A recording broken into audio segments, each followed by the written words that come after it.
so many pieces held back together now. What's your vision?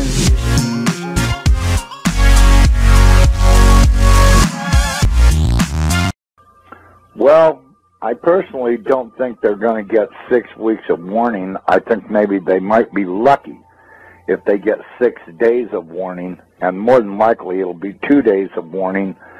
And they were told a month and a half ahead of time so that way they'd have time to decide what they wanted to put in their bags. Mm-hmm. And that 6 weeks of warning is nonsense. I mean, why would they give them 6 weeks of warning knowing that they'll blab the whole thing to everybody they ever knew prior to being packed up? I think they'll be lucky if they get 1 or 2 days of warning. They'll get called and say, it's time to go, and they'll have 15 minutes to get ready to head out. Yeah, well, that's what I'm saying. You know, I mean, knowing how these guys operate, I don't believe that they'll get 2 days of warning. I mean, they might get 1 day or 6 hours or, a half day or 1 day or 2 days. I don't think they'll get more than 2 days. I mean, really, do you? I think they have a good idea what the trajectory of this thing is, but I think we're not really going to see it until it's right up on our ass. Well, I'll tell you what, that would be my guess, that we won't see it until it's on us. But I will tell you one thing, we'll have some really good warnings if everybody's looking up and paying attention. First off, they'll notice red dust on the windshield of their vehicles. And at first, it'll be light dust, indicating that it's 10, 15 hours away. If they notice that the dust is real noticeable on their windshield, they can bet that it's in less than 10 hours away. If they have heavy red dust on their windshields, it's only a matter of hours away, and they'd better immediately take cover because they're out of time. It's too late to decide to load this or that up. I don't think there'll be a lot of warning, but when we were looking at it on the Hubble, this red dust field appeared to be going out at least as far as maybe 2 times the size of the planet. So, that means that it's probably a few 100,000 miles going out into space around it, all the way around it, which means that just before it arrives, which will be a matter of hours, we'll start seeing red dust coming out of the atmosphere onto everything and of course a vehicle windshield would be the best thing to spot it on, because then you'll be able to see its true color and realize that you're seeing the red iron oxide dust from it. And that'll be probably between that and the earthquakes, and I think probably as it approaches, we'll start to hear the electromagnetic interference between it and us, maybe see bizarre events in the sky with the clouds, and, maybe colors flashing around in the atmosphere. There'll probably be quite a variety of warnings that it's approaching and that it's within hours of passing. It's going to be a lot more. The CIA people I talked to said that they're expecting at least a 220 to 230 degree roll, maybe a little more. They fully expect the center of the United States to be at the equator when it's over. No. I'm saying 220 to 230. That's what they're guessing. But then again, you got to remember. That's still a pretty good clip. Yeah, well, this thing's going to go by and give us a spin, and that's where we're going to supposedly stop. They told me they ran 10,000 case scenarios on shifting the planet upside down.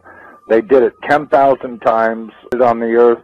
They tried different locations to see what they'd come up with, and it averaged out at 220 to 230 degree roll.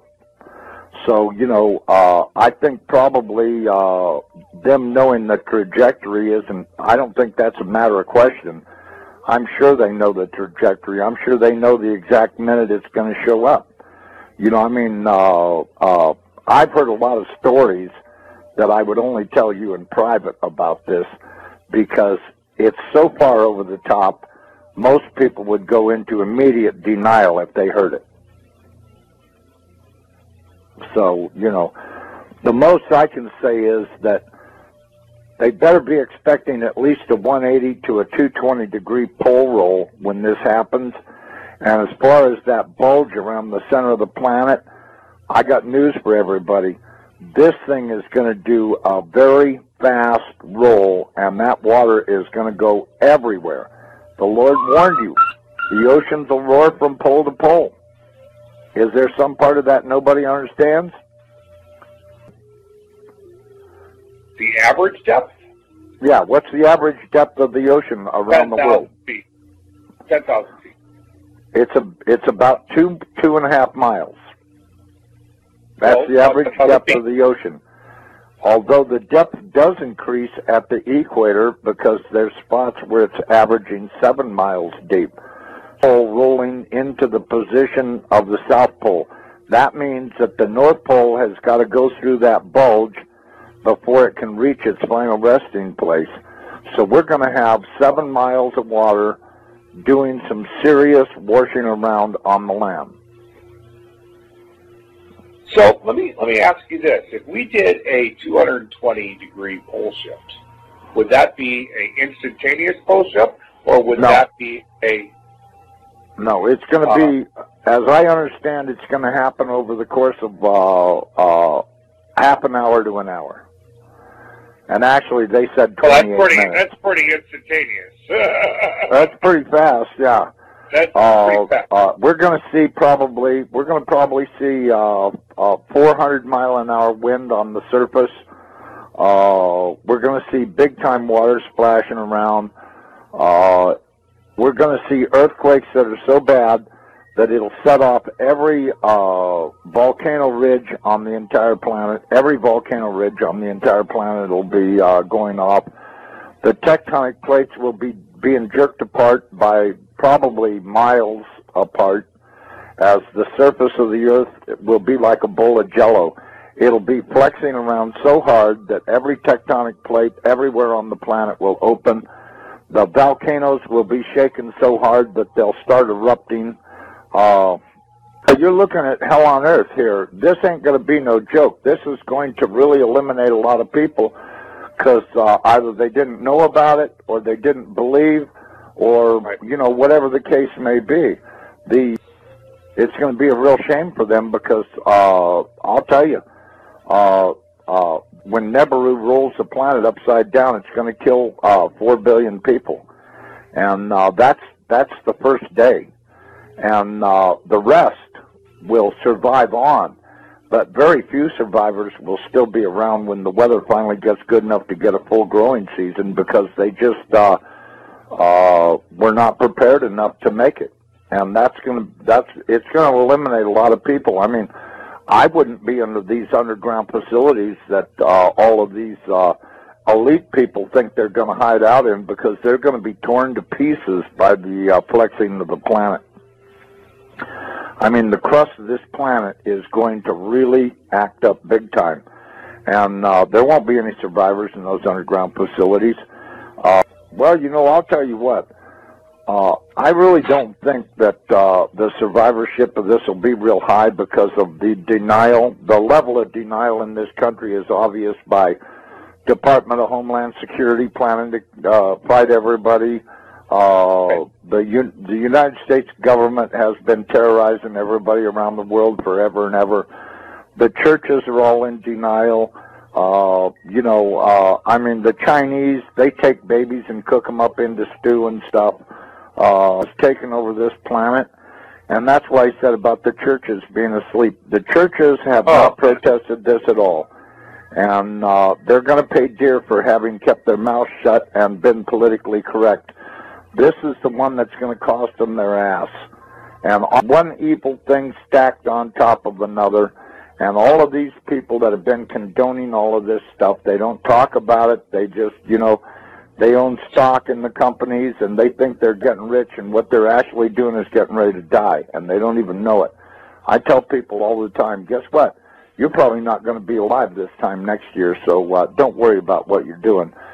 Well, but, one of his favorite subjects is to talk about giants, because our military has ran into quite a few of them in caves in the Middle East over there.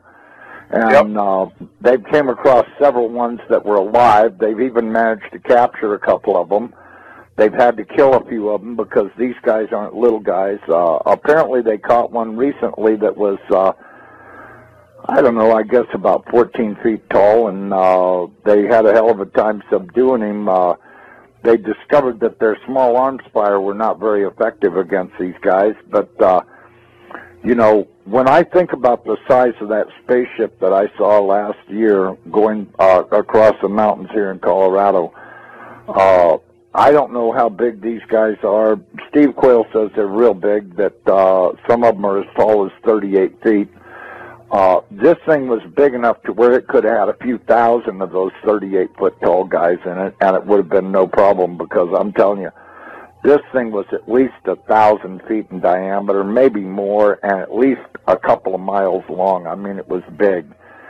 I don't have any trouble understanding that there could be races out there that are real big guys, and there's no way that you're going to be able to fight these guys to kill them or anything. You know, if you think about what happened, when was that, about 10, 15 years ago, that big one landed in Russia right in the town square, and these great big guys got out of it and were working on it while the whole town stood around and watched and went, holy shit, look how big these guys are. And they were great big guys. I guess they were about 12 feet tall or something, and they were working on their spaceship. And when they got it repaired, they flew off in it. But, you know, it landed right in the middle of the town square. Mm-hmm. And everybody in the whole town saw it. And it was a couple of mentions on the news about it, but not really too much. Mainly in the little rag newspapers and stuff were pictures of it. And a lot of people took pictures of it. They took pictures of the guys that were working on it, and they were great big suckers. So, you know, are there big guys out there? Yeah, there are. Well, the Bible says we're going to see all kinds of stuff happening. And I can tell you, these military people have been so far out of control for so long, I think the American people would be terribly shocked if they ever got away from their vomit TV and started checking out what their government's been doing. They would not only be horrified, but they'd be in shock and horrified at the same time, just how really far out of control these people actually are. And all of this stuff has been kept a secret because the American people are willfully stupid. And this is going to come home to haunt them. I can guarantee you there's going to be trouble on the horizon they can't even imagine. And I can tell you, just the thought of 14, 15-foot tall guys dressed in military uniforms doing God knows what. I mean, I've always thought since day one that the pyramids were built prior to the last pole shift, and that they were stacked up probably by these big guys, because there's really no other explanation for how stones that, and the architecture and design and construction is just so far over the top. And now we've got all of these ragheads over there in Egypt talking about they want to tear them down. Yeah, well, I was talking about that earlier today. Yeah, this is just insanity. They took out their dictators around the world. They've been taking out the dictators so that they can put in their dummies and get their one world order thing going, which is how they've got to do it. They've got to take out all the leaders in every country, and then place their Rothschild dictators in position. And of course, you know, that'll bring in their one world order because they'll all work for the same guy. But you know, now they've got these morons down there in Egypt that want to tear down the pyramids. They want to do this. They want to do that. You know, I don't know how they plan on doing it. You know, what are they going to put a nuclear weapon in the thing and blow it up, or what? Because they're sure as hell not equipped to dismantle it manually. They'll have to blow the things apart. They put.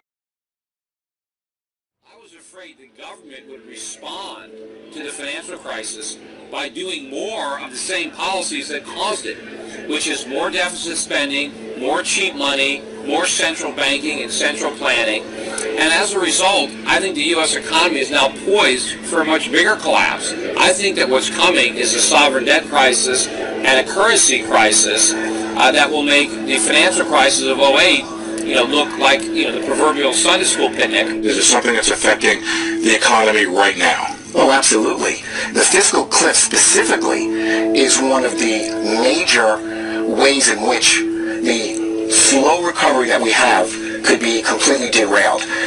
Hard landing in China, euro collapsing, problems in the Middle East, and fiscal cliff is probably paramount in that area. As a matter of policy, as opposed to an apocalyptic. And the most important price is interest rates, which have to go up. That is but no one wants to let them go up because the banks will fail. We currently have no price integrity in any asset. And we're on the precipice of collapse. That's right. So this system is in collapse, and it's unbelievable. And most people don't even see what's going on. If you watch CNBC, if you actually pay attention to the U.S. media, they will always tell you there's green shoots or it's going to be a recovery. There's no chance of that. You don't think there are any signs of that? It's not possible. We're in the last days of this financial system in the U.S. This is Zimbabwe. When it starts to collapse, it's going to happen very fast. If people don't start to wake up to what's going on, they're going to get hurt in this collapse. But this is where it's going now, that we have to now just get as far away from the U.S. and from the Western world, because this collapse is going to be messy. We've got to ask ourselves, why are the feds preparing for a war against Americans? Why have they bought now more than 2 billion bullets, all kinds of arms and ammunition, and now more than 2,700 tanks to patrol in America and keep order? We're told it's because they love us. We're told it's to keep the peace and to increase safety. But of course, we also know from Army documents, from Homeland Security reports, and a lot of other information that it's really to occupy America and prepare for a civil unrest and a total economic collapse that will include gun confiscation. The rise of the warrior cop. So, What do you mean? our cops are getting increasingly like soldiers. They're being dressed like soldiers, they're being armed like soldiers, they're sent out in the streets told they're fighting war. And when you do that, we shouldn't be surprised when we see some of the results we've seen at the lead-in, where they start treating American citizens more like enemy combatants than citizens with rights. Meaning, mostly you're talking about these SWAT team raids. Over the last probably 20 years, there's been about a 1,500% increase in the number of SWAT raids in the U.S. Often it's 10 or 20 guys dressed in black, heavily armed. I mean, they look like a military squad. I mean, they look like a unit that would invade a village in Iraq looking for insurgents. Speaking of the police state, which 9/11 ushered in, a 16-year-old is questioned by FBI officials over a YouTube video that he uploaded. According to Justin Holman, a 16-year-old, after having uploaded a YouTube video which highlighted how America was slipping into a police state, he was visited by FBI officials. Police state? Ask one of them why they're here. What's up, nigga? Police state? Police state, bro. Police state. 4th of July. Here's our video. M16s.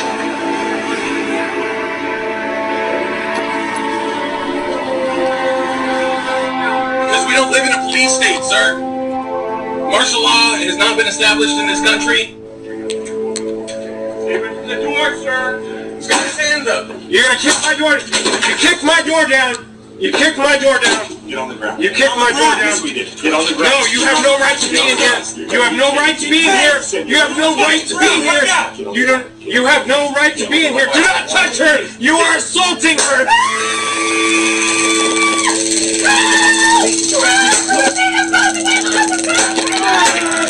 Yeah, I didn't open up the door. I went open up. Now they're barging in my door for what? Down. Put your hands! Hands, come in! Don't move! Don't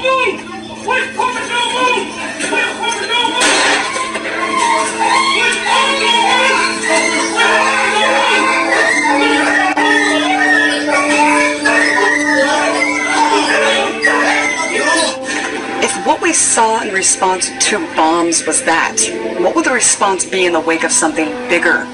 Is that when we'll see martial law?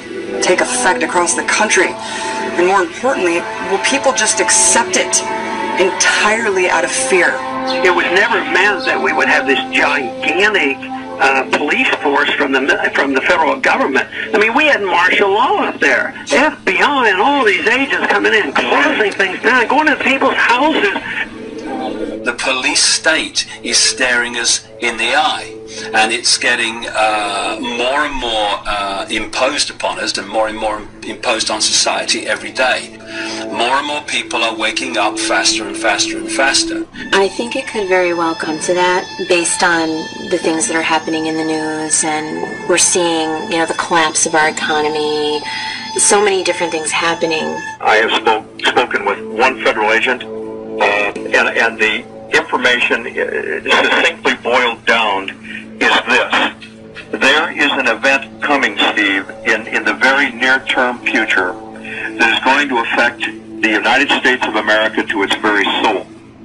That what is being planned, as you and I are on the air tonight, and what has been coming together into that old term, the perfect storm, is literally brewing right over our heads.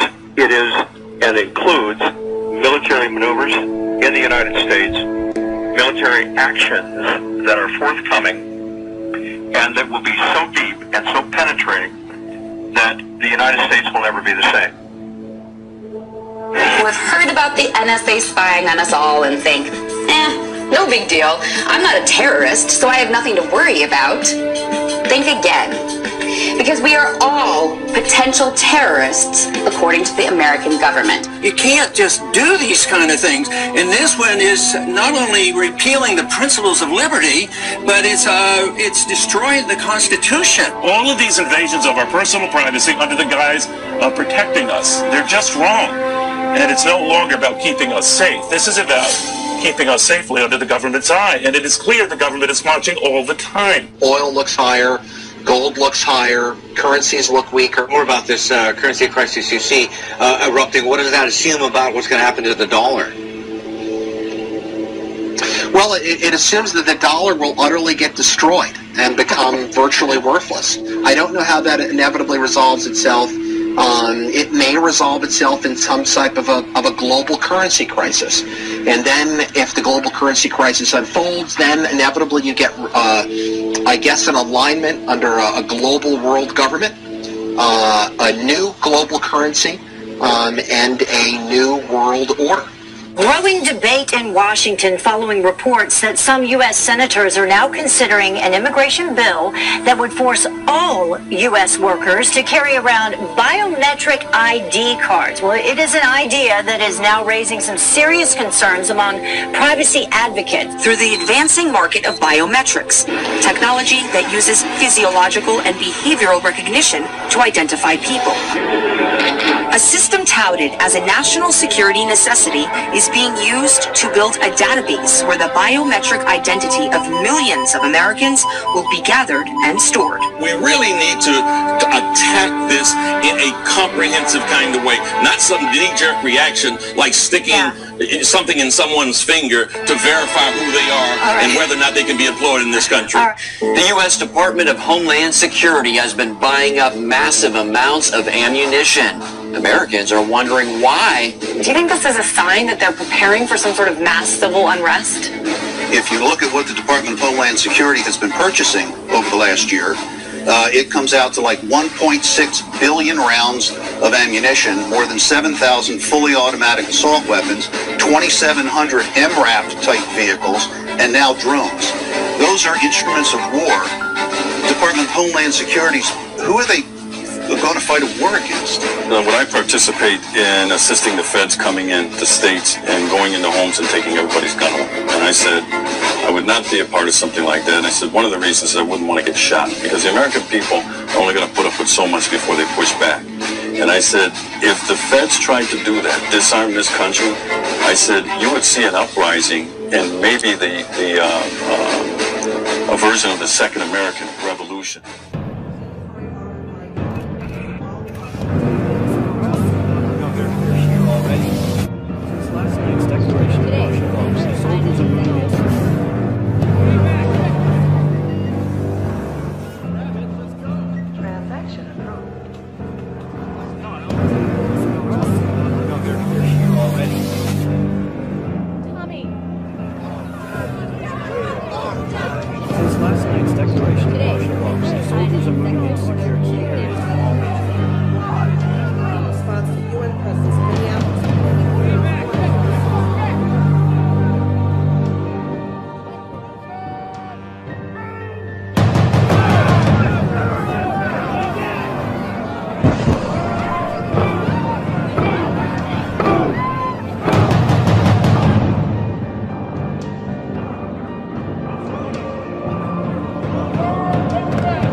will.